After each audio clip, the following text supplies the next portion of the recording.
বরিশাল বিভাগে গত ২৪ ঘন্টায় ডেঙ্গু আক্রান্ত হয়ে এক কিশোরী সহ ৩ জনের মৃত্যু হয়েছে। এই নিয়ে বিভাগে চলতি বছরে এ পর্যন্ত মোট ৭ জনের মৃত্যু হলো। বৃহস্পতিবার দুপুরে বিভাগীয় স্বাস্থ্য পরিচালক ডক্টর শ্যামল কৃষ্ণ মণ্ডল এ তথ্য জানান।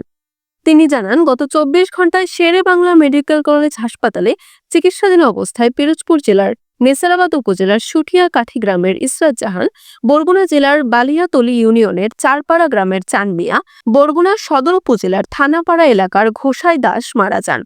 এছাড়া বিভাগের বিভিন্ন হাসপাতালে একই সময়ে ডেঙ্গু আক্রান্ত আরও ১২৪ রোগী ভর্তি হয়েছেন। এ নিয়ে বিভাগের ৬ জেলায় সরকারি বিভিন্ন হাসপাতালে বর্তমানে ৩২৪ রোগী চিকিৎসাধীন।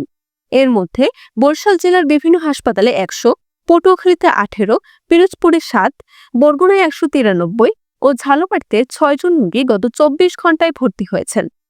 স্বাস্থ্য বিভাগের তথ্য অনুযায়ী চলতি বছরের ১ জানুয়ারি থেকে এ পর্যন্ত বিভাগের ২ মেডিকেল কলেজ সহ বিভিন্ন হাসপাতালে ডেঙ্গুতে আক্রান্ত হয়ে ২,৪৮৬ রোগী ভর্তি হয়েছেন। সুস্থ হয়ে বাড়ি ফিরেছেন ২,১৫৫ জন।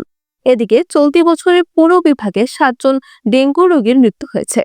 তাদের মধ্যে বরিশাল শেরে বাংলা মেডিকেল কলেজ হাসপাতালে চিকিৎসাধীন অবস্থায় ২ জন ও বরগুনার ৫ জন মারা যান। বরিশাল নিউজ।